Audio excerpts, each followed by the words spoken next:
Voici une capsule vidéo qui vous aidera à comprendre les cycles des nutriments dans un écosystème. Pour vivre, les organismes vivants ont besoin d'apports constants de certains éléments chimiques, notamment le carbone, l'oxygène, l'azote et le phosphore par exemple. Ces éléments se retrouvent dans le sol, dans l'atmosphère, dans l'eau, ainsi que dans les tissus vivants, c'est-à-dire dans les animaux ou dans les végétaux par exemple. Qu'est-ce qu'un cycle biogéochimique ?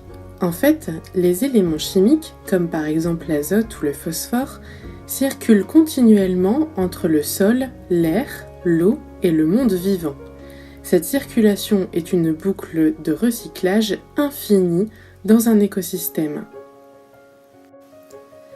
Le phosphore, l'azote, l'oxygène, le carbone sont des éléments chimiques que l'on appelle également nutriments.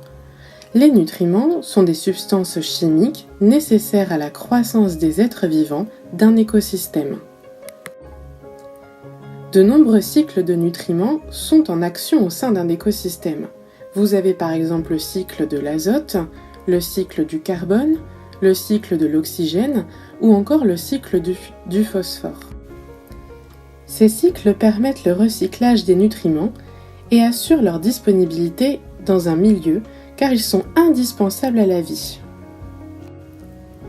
Les nutriments qui s'accumulent dans certains éléments se nomment des réservoirs. Normalement, la quantité de nutriments qui entre dans un réservoir est égale à la quantité de nutriments qui en sort. Mais les activités humaines peuvent influencer cet équilibre naturel des cycles de nutriments.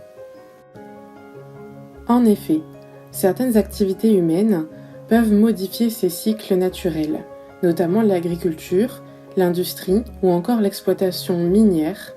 Toutes ces activités peuvent augmenter les quantités de nutriments plus rapidement que ce que les réservoirs peuvent absorber, ce qui modifie donc les cycles naturels.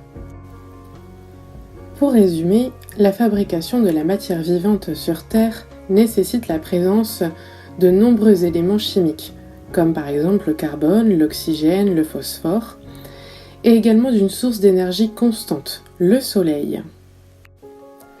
Enfin, les nutriments, donc nos éléments chimiques, vont se déplacer dans la biosphère grâce à des cycles de nutriments, ou des échanges entre l'hydrosphère, l'atmosphère, la lithosphère et la biosphère, et tout ceci de façon cyclique et continue. C'est donc un recyclage des nutriments.